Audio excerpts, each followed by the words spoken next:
আবু হুরায়রা রাদিয়াল্লাহু তাআলা আনহু থেকে বর্ণিত। আবু হুরায়রা বলেন, মুহাম্মদ সাল্লাল্লাহু আলাইহি ওয়াসাল্লাম বলেছেন, বান্দা যখন সিজদায় থাকে তখন সে তার রবের সবচাইতে নিকটবর্তী হয় কি? ভাবতে পারো, এই দুনিয়ার সব দুঃখ, কষ্ট, একাকিত্ব সবকিছু থেকে মুক্তির সবচেয়ে কাছের মুহূর্ত হলো সিজদা। যখন তুমি মাথা নিচু করো, আল্লাহ তখন তোমাকে সবচেয়ে বেশি কাছে টেনে নেন। তাই বলা হয়েছে, সিজদায় বেশি বেশি দোয়া করো। কারণ এই মুহূর্তে তোমার আর আল্লাহর মাঝে কোনো দূরত্ব থাকে না। আজ থেকে প্রতিটা সিজদাকে শুধু রুকন মনে না করে একটা সুযোগ মনে করো, আল্লাহর সাথে কথা বলার সুযোগ। ভিডিওটি ভালো লাগলে শেয়ার করুন এবং পরবর্তী ভিডিওর জন্য ফলো দিয়ে রাখুন। আবু হুরায়রা রাদিয়াল্লাহু তাআলা আনহু থেকে বর্ণিত।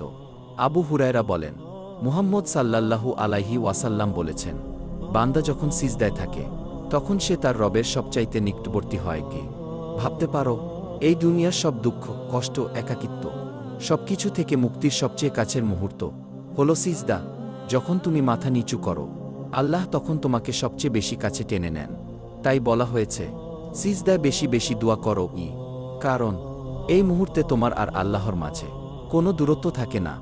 আজ থেকে প্রতিটা সিজদাকে শুধু রুকন মনে না করে একটা সুযোগ মনে করো, আল্লাহর সাথে কথা বলার সুযোগ। ভিডিওটি ভালো লাগলে শেয়ার করুন এবং পরবর্তী ভিডিওর জন্য ফলো দিয়ে রাখুন।